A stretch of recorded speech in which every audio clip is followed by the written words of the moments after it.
विद्यार्थी मित्रांनो, मी प्रदीप तुमचं सर्वांचं स्वागत करतो। बघा, आपल्याकडे प्रश्न आहे की जो राज्यसेवा 2022 च्या परीक्षेमध्ये प्रश्न हा विचारण्यात आला होता। तर प्रश्न काय होता की याच्यामध्ये जे आहे ना, एक वाक्य दिलेलं आहे आणि त्या वाक्यामध्ये जे फ्रेज आहे ना, फ्रेज म्हणजे काय असते की दोन एका शब्दापेक्षा जास्त शब्द मिळून जे काही बनते ना, त्याला फ्रेज म्हणतो आपण। ठीक आहे, सध्या एवढं समजून घ्या, ते डीप मध्ये कन्सेप्ट आहे, बट आपल्याला फक्त कन्सेप्ट समजणं आहे, त्यासाठी सांगतो। मोठ्या व्हिडिओमध्ये ते पण एक्सप्लेन करेल, फ्रेज किती प्रकारचे असतात, कशाला म्हणतात, बट सध्या लक्षात हे ठेवा की एकापेक्षा जास्त शब्द मिळून जे काही बनते ना, त्याला फ्रेज म्हणतात। ठीक आहे, आता बघा इथं राज्यसेवा 2022 च्या परीक्षेत प्रश्न काय होता की he put all the books beside. तर काय केलं की त्यानं सर्व पुस्तकं काय बाजूला ठेवली। आता बघा इथं कन्सेप्ट समजा, ऑप्शन काय, पहिलं ऑप्शन होतं बघा ईच अदर, म्हणजे ही ईच अदर कोणासाठी यूज केलं जाते, दोन व्यक्ती किंवा वस्तूसाठी। दोन व्यक्ती असतील किंवा वस्तू, यासाठी आपण काय यूज करतो, ईच अदर। त्याच्यानंतर बघा हे ईच अदर आहे आणि याला जो आहे ना शेवटी अपोस्ट्रॉफी एस आहे, असं जर का आलं, अपोस्ट्रॉफी एस जर का आलं, तर कन्सेप्ट काय सांगते की इथं नाउन असायला पाहिजे कुठलं तरी। मग जर का आपण दोन नंबरचं ऑप्शन इथं जर का पुट केलं, तर इथं कुठलं नाउन आहे काय, तर नाउन नाही आहे अजिबात।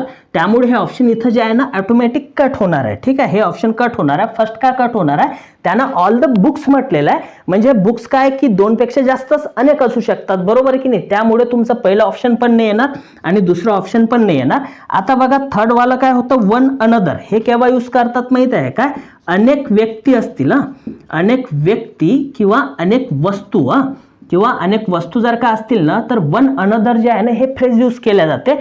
आणि त्याच्यानंतर फोर्थ वाला ऑप्शन काय होतं, वन अनदर आहे, पण इथं जे आहे ना अपोस्ट्रॉफी एस आहे। अपोस्ट्रॉफी एस जर काय आहे तर मग इथं नाउन असायला पाहिजे, लास्टला आपलं नाउन आहे काय, तर नाही आहे। त्यामुळे 4 नंबरचं ऑप्शन इथं कट होणार। आपलं जे उत्तर आहे ना हे 3 नंबरचं ऑप्शन येणार, म्हणजे काय, वन अनदर। हे तुमचं जे आहे ना आन्सर हे असणार आहे वन अनदर।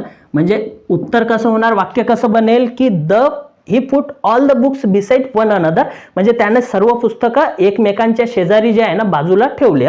ठीक आहे, अशा प्रकारचे उत्तर असणार आहे। आणि या सर्वांना काय म्हणतात माहिती आहे का, रेसिप्रोकल प्रोनाउन असं म्हटलं जाते। रेसिप्रोकल प्रोनाउन हे डोक्यात न ठेवता तुम्ही फक्त एवढं लक्षात ठेवा की ईच अदर म्हणजे केव्हा यूज केल्या जाणार, दोन व्यक्ती किंवा वस्तूसाठी यूज करतात, आणि वन अनदर केव्हा यूज करतात, अनेक व्यक्ती असतील किंवा अनेक वस्तू जर का असतील ना, तर तेव्हा आपण वन अनदर हे यूज केलं जाते। ठीक आहे, आता सध्या तलाठीची परीक्षा येत आहे, ग्रुप बी ची मेन पण परीक्षा आहे, त्यासाठी ह्या कन्सेप्ट फार अशा महत्त्वाच्या आहेत।